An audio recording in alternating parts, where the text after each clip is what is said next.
Pour Clara, cette proposition fut un choc. Toute sa vie, on lui avait appris qu'elle ne méritait rien. Et soudain, on lui offrait l'amour, le respect, la dignité. Elle accepta, non par ambition, mais parce qu'elle sentit enfin que son cœur était vu. Le jugement fut rapide. Abel fut déchu de son titre. Son masque tomba devant le conseil.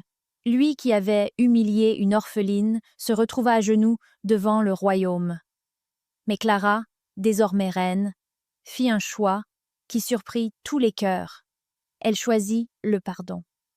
Pas parce qu'il méritait la clémence, mais parce qu'elle refusait de devenir ce que la souffrance avait tenté de faire d'elle. Elle savait que la haine enchaîne autant que les chaînes visibles, et elle refusa de porter ce fardeau. Le jour du mariage, le royaume entier vibra. Les tambours résonnèrent, comme des cœurs battants. Les chants s'élevèrent, portés par l'émotion d'un peuple témoin d'un miracle silencieux.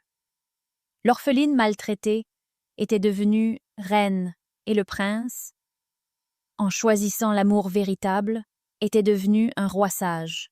Cette histoire nous laisse un héritage précieux.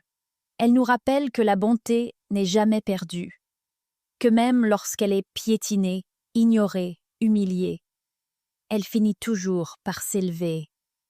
Car aucune nuit, aussi longue soit-elle, ne peut empêcher la lumière de se lever. Si cette histoire t'a ému, ne passe pas sans réagir. Dis-moi en commentaire ce que tu aurais fait à la place du prince. Ou si, comme Clara, tu crois encore que la bonté finit toujours par gagner. Mets un like si tu penses que l'amour vrai ne se mesure ni à l'argent, ni au pouvoir, mais au cœur.